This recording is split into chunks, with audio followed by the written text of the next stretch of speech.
Hello friends, welcome to Vaigai சுவை kitchen. இது சுவைகளின் சங்கமம். இன்னைக்கு நம்ம வீடியோல ஒரு சூப்பரான கிளி பரோட்டா எப்படி செய்யலான்னு பார்க்க போறோம். பொதுவா பரோட்டானாலே எல்லாருக்கும் இஷ்டமா இருக்கும். இந்த கிளி பரோட்டா பார்த்தீங்கன்னா, ரொம்ப ரொம்ப நல்லாருக்கும். நல்ல ஒரு ஃப்ரெஷ்ஷான வாழை இலையில நம்ம பரோட்டா போட்டு, சால்னா போட்டு, அகைன் அத வந்து வேக வச்சு, அது சாப்பிடும்போது ரொம்ப ரொம்ப டேஸ்ட் அட்டகாசமா இருக்கும். கண்டிப்பா இந்த ரெசிபிய நீங்க ட்ரை பண்ணி பாருங்க. உங்களுக்கு ரொம்ப பிடிக்கும். நம்ம இன்னைக்கு சிக்கன் சால்னா வச்சு பரோட்டா செஞ்சிருக்கோம். நீங்க நம்ம வீடியோ ஃபர்ஸ்ட் டைம் பார்க்குறீங்கன்னா, மறக்காம சப்ஸ்கிரைப் பண்ணுங்க. கூடவே இருக்க பெல் ஐகானை கிளிக் பண்ணுங்க. நம்ம போடுற வீடியோ உங்களுக்கு நோட்டிஃபிகேஷன்ல வரும். வாங்க நம்ம இத எப்படி செய்யலான்ட்டு பார்க்கலாம்.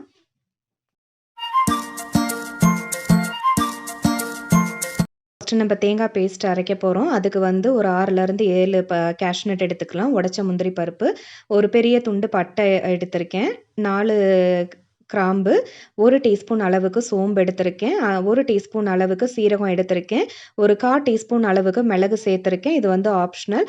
1 டேபிள் ஸ்பூன் நம்ம இங்கே பொரிக்கடலை எடுத்துக்கலாம். அது கூடவே 1/4 மூடி தேங்காய் வந்து நல்லா துருவி எடுத்திருக்கேன். அது கூடவே 2 டீஸ்பூன் அளவுக்கு நம்ம கசகசா எடுத்துக்கலாம். நான் இங்கே 1 1/2 டீஸ்பூன் சேர்த்துருக்கேன். இதில ஒரு வெதுன்னு தண்ணி ஊத்தி, அத ஒரு 15 நிமிஷம் வச்சுட்டு, அத நம்ம நல்லா அரைச்சு எடுத்துக்கலாம். இப்போ ப்ரெஷர் குக்கர அடுப்புல வச்சு, அதில வந்து 1 டேபிள் ஸ்பூன் அளவுக்கு நான் எண்ணெய் சேர்த்துக்கிறேன். அது கூடவே 1 பிரியாணி இலை, 1 அன்னாசி சேர்த்துக்கிறேன், 1 துண்டு பட்டை, 1 கொத்து கருவேப்பிலை சேர்த்துக்கிறேன். இது நல்லா பொரிஞ்சதுக்கு அப்புறமா 1 டீஸ்பூன் அளவுக்கு சோம்பு சேர்த்துக்கிறேன். கூடவே 1/2 டீஸ்பூன் அளவுக்கு சீரகம் சேர்த்துக்கிறேன். 1 பச்சை மிளகாய நம்ம இந்த மாரி கீறி போட்டுக்கலாம். இப்போ ஒரு மீடியம் சைஸ் வெங்காயத்த எடுத்து, அத இந்த மாரி நல்லா பொடிசா நறுக்கிட்டு, அத வந்து நல்லா வதக்கி விடலாம். நமக்கு வெங்காயம் வந்து பார்த்தீங்கன்னா, நல்லா பொன்னிறமா வதங்கி வரணும். இப்ப பாருங்க நம்ம வெங்காயம் நல்லா வதங்கிருச்சு. இந்த ஸ்டேஜ்ல நம்ப ஒரு மீடியம் சைஸ் தக்காளிய நல்லா நறுக்கி வச்சிருக்கோம். அதையும் இதோட சேர்த்துக்கலாம். இப்ப தக்காளி வந்து நமக்கு நல்லா வெந்து மசிஞ்சு வரணும். ஸோ, நமக்கு அந்த எண்ணெய் பிரிய ஆரம்பிக்கும். அப்ப 1 டீஸ்பூன் அளவுக்கு இஞ்சி பூண்டு விழுது சேர்த்துக்கலாம். அதோட பச்சை வாசனை போற வரைக்கும் நம்ம நல்லா வதக்கி விட்டுறலாம். இதுக்கு வந்து நீங்க ஸ்டவ்வ வந்து மீடியம் ஃப்ளேம்ல வச்சுக்கோங்க. ஸோ, அப்பதான் அந்த பூண்டு வந்து அடி பிடிக்காது. இப்போ ஒரு 1/4 டீஸ்பூன், 1/2 டீஸ்பூன் அளவுக்கு மஞ்சள் தூள் சேர்த்துக்கலாம். கூடவே நம்ப வாஷ் பண்ணி வச்சிருக்க சிக்கன் 1/2 கிலோ இருக்கு. அதையும் நம்ப இங்க வந்து சேர்த்துக்கிறேன். இந்த சிக்கன் சேர்த்ததுக்கு அப்புறமா, நம்ம நல்லா வந்து இந்த வந்து வதக்கி விடலாம். ஸோ, நம்ம வதக்கி விடும்போது, அந்த சிக்கன் வந்து தண்ணி விட ஆரம்பிக்கும். ஸோ, அதோட பச்சை வாசனையும் போகும். இப்போ பார்த்தீங்கன்னா, 1 டேபிள் ஸ்பூன் அளவுக்கு தனியாத்தூள் சேர்த்துக்கிறேன். இப்போ நம்ம 1 டேபிள் ஸ்பூன் அளவுக்கு வெறும் மிளகாய் தூள் சேர்த்துக்கலாம். நம்ம காரத்துக்கு ஏத்த மாரி. இந்த சால்னா பார்த்தீங்கன்னா, கொஞ்சம் காரமா தான் இருக்கும். 1 டீஸ்பூன் அளவுக்கு நம்ம கரம் மசாலா சேர்த்துக்கலாம். இத வந்து நல்லா வறுத்து விட்டுருங்க. ஸோ, இந்த மாரி நல்லா கலந்து விடும்போது, நமக்கு அந்த மசாலாவோட பச்சை வாசனை போகணும். இத நீங்க சிம்ல வச்சுக்கோங்க. இப்போ இந்த டிஷ்ஷுக்கு தேவையான அளவுக்கு நம்ம உப்பு சேர்த்துக்கலாம். உப்பு சேர்த்ததுக்கு அப்புறமா, இத நல்லா கலந்து விட்டுருங்க. ஸோ, உங்களுக்கு இந்த மசாலா வந்து நல்லா எண்ணெய் பிரிஞ்சு இப்ப இந்த மாரி வருது இல்லையா? அப்ப வந்து நம்ம கொஞ்சமா வந்து தண்ணி சேர்த்துக்கலாம். இது வந்து ஒரு 5 நிமிஷத்துலயே இந்த மாரி தண்ணியா எண்ணெய் பிரிஞ்சிருது. இப்போ நம்ம அரைச்சு வச்சிருக்கிற பேஸ்ட்ட வந்து சேர்த்துக்குவோம். இந்த பேஸ்ட் பார்த்தீங்கன்னா, எவ்வளோக்கு எவ்வளோ உங்களுக்கு ஸ்மூத்தா அரைக்க முடியுமோ, அந்த அளவுக்கு அரைச்சுக்கோங்க. ஸோ, நமக்கு கசகசா கூடிருச்சுன்னா, கொஞ்சம் லைட்டான கசப்பு தன்மை இருக்கும். அதனால நம்ம குடுத்துருக்க அளவுல இது கசகசா சேர்த்துக்கோங்க. 1 1/2லேருந்து 2 டீஸ்பூன் கசகசா சேர்த்துக்கலாம். இப்ப வந்து கொஞ்சமா நம்ப தண்ணி சேர்த்துக்கலாம். நமக்கு இந்த சிக்கன் வேகறதுக்கு அளவா. உங்க சால்னாவோட கன்சிஸ்டன்சிக்கு ஏத்த மாரி சேர்த்துக்கோங்க. நான் சால்னா இன்னைக்கு கொஞ்சம் தண்ணியா தான் வைக்க போறேன். ஏன்னா நம்ம பரோட்டால சேரும்போது அது நல்லா உங்களுக்கு ஊறணும். இப்ப இந்த மாரி நல்லா உங்களுக்கு கொதிச்சு வர ஆரம்பிக்கும். அந்த சமயத்துல நம்ம பிரஷர் குக்கர மூடி வச்சிரலாம். ஸோ, இத வந்து நீங்க ஒரு 3லேருந்து 4 விசில் வந்து விட்டுருங்க. அது ப்ரெஷர் அடங்குனதுக்கு அப்புறமா நம்ம எடுத்துக்கலாம். இப்ப நம்ம சிக்கன்லாம் நல்லா வெந்துருச்சு. இப்போ ஒரு வாழை இலைய நம்ம வந்து அடுப்புல இந்த மாரி வந்து நல்லா வாட்டிக்கலாம். ஸோ, அந்த வாழை இலைய எப்பயுமே வந்து கீழ்ப்பக்கமா வாட்டுங்க. இப்போ நம்ப எடுத்து வச்சிருக்க சால்னா வந்து ஒரு லேயர் மாரி ஊத்திக்கலாம். அது கூடவே நம்ம செய்து வச்சிருக்க பரோட்டாவ வந்து இந்த மாரி மேல வச்சுக்கலாம். இந்த பரோட்டா நல்லா மூழ்குற அளவுக்கு இன்னொரு லேயர் வந்து சால்னா வந்து ஊத்தப் போறோம். ஸோ, நம்ம அந்த பரோட்டா வந்து பார்த்தீங்கன்னா, அந்த சால்னாவ நல்லா உறிஞ்சிரணும். அப்பதான் வந்து உங்களுக்கு அத பிச்சு சாப்பிடுறதுக்கு ரொம்ப சூப்பரா இருக்கும். இப்ப பாருங்க நல்லா மூழ்கிருச்சு. ரொம்ப திக்கா இருந்ததுன்னா, சால்னா வந்து உள்ள இறங்காது. சால்னா தண்ணியா இருந்ததுன்னா, இலையிலருந்து ஓடிரும். இப்போ நம்ப நடுவுல கொஞ்சம் சிக்கன் பீஸ் சேர்த்துக்கலாம். ஸோ அப்படி சாப்பிடும்போது ரொம்ப ரொம்ப சூப்பரா இருக்கும். இப்போ நான் சிக்கன வந்து கொஞ்சம் எடுத்து பிச்சு இந்த மாரி அந்த பரோட்டாக்கு மேல இன்னொரு ஒரு லேயரா போட்டிருக்கேன். இப்போ பார்த்தீங்கன்னா, நம்ப சிக்கன வச்சு ஃபில் பண்ணியாச்சு. இதுக்கு மேல இன்னொரு ஒரு பரோட்டாவ நம்ம ஆட் பண்ணிக்கலாம். இந்த பரோட்டாக்கு மேலயும் நல்லா சால்னா வந்து ஊத்திக்கலாம். நீங்க சால்னா வந்து கொஞ்சம் ஒரு 2 நிமிஷம் கேப் விட்டு ஊத்துங்க. ஸோ வந்து உங்களுக்கு அந்த பரோட்டால நல்லா உங்களுக்கு ஊறி இருக்கும். இல்லன்னா, மேலாக மட்டும் அந்த சால்னால ஊறி இருக்கும். உள்ள வந்து அப்படியே இருக்கும். இது நல்லா மூழ்குற அளவுக்கு ஊத்திருங்க. இப்ப நம்ம வாழை இலைய வந்து மடக்கிரலாம்.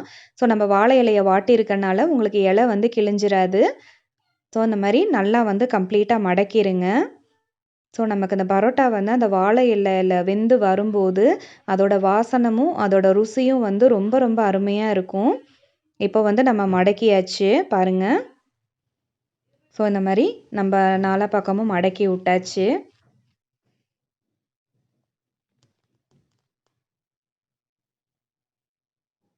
ஸோ இதுக்கு தான் தண்ணியா இருந்ததுன்னா, நமக்கு இலைய விட்டு வெளிய வந்துரும்.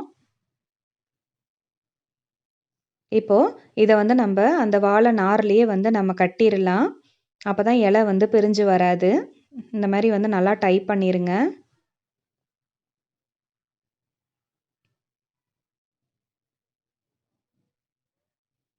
ஸோ நீங்க நம்ம சேனல ஃபர்ஸ்ட் டைம் பார்க்குறீங்கன்னா, உங்களுக்கு இந்த வீடியோ புடிச்சிருந்ததுன்னா மறக்காம சப்ஸ்கிரைப் பண்ணுங்க. கூடவே இருக்க பெல் ஐகான கிளிக் பண்ணிக்கோங்க. ஸோ நம்ப இப்போ கிளி பரோட்டா வந்து ரெடி ஆயிருச்சு. இத வந்து நம்ப ஒரு பேன்ல போட்டு எடுக்க போறோம். ஸோ நீங்க இந்த மாரி குறுக்காலையும், நெடுக்காலையும் கட்டுனீங்க அப்டின்னா, உங்களுக்கு அந்த சால்னா வந்து கீழ போகாது. இது வந்து பேக்கும் டைட்டா இருக்கும். நம்ப திருப்பி போடும்போது உங்களுக்கு இலை வந்து கண்டிப்பா கிழியாது.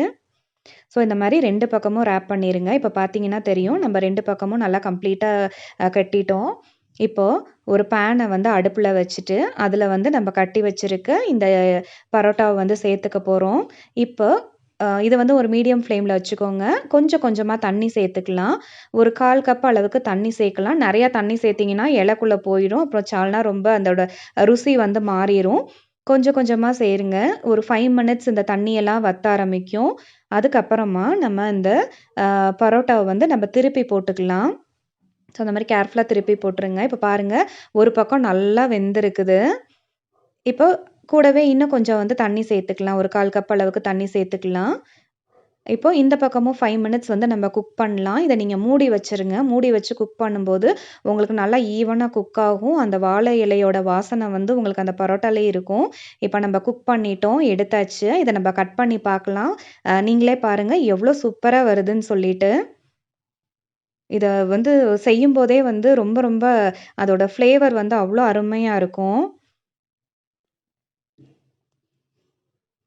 ஸோ பாருங்க. இத நல்லா அப்படியே நல்லா உங்களுக்கு அந்த வெந்திருக்கிறனால அந்த இலையோட கலர் வந்து அப்படியே மாறி இருக்குது. ஸோ இப்ப பார்த்தீங்கன்னா தெரியும். அந்த சால்னாலாம் வந்து நல்லா இறங்கிட்டு நல்லா ஹாட்டா இருக்குது. இந்த பரோட்டாவ வந்து செஞ்சு பாருங்க. கண்டிப்பா உங்களுக்கு புடிக்கும். இப்ப பாருங்க நம்ம இந்த பரோட்டா பிச்சோனே கையில வந்துருது. எவ்ளோ சாஃப்ட்டா இருக்குதுன்னு பாருங்க. அந்த சால்னால ஊத்தி இது கொஞ்சம் ஸ்பைசியா இருக்கும். இந்த காரம் மட்டும் நீங்க அட்ஜஸ்ட் பண்ணிக்கோங்க. ஸோ, நம்மளோட கிளி பரோட்டா வந்து ரெடி ஆயிருச்சு. நம்ம வச்சிருக்க சிக்கன் பீஸோட சேர்த்து சாப்பிடுங்க. சூப்பரா இருக்கும். இந்த ரெசிபிய ட்ரை பண்ணி பார்த்துட்டு, உங்களோட ஃபீட்பேக்க வந்து கமெண்ட்ஸ்ல தெரிவிங்க. இந்த ரெசிபி உங்களுக்கு புடிச்சிருந்ததுன்னா, மறக்காம வைகை சுவை கிச்சன சப்ஸ்கிரைப் பண்ணுங்க. கூடவே இருக்க பெல் ஐகான கிளிக் பண்ணுங்க. நம்ம போடுற புது வீடியோஸ் எல்லாம் உங்களுக்கு நோட்டிஃபிகேஷன்ல வரும். தேங்க் யூ ஃபார் வாட்சிங் வைகை சுவை கிச்சன். இது அறுசுவைகளின் சங்கமம்.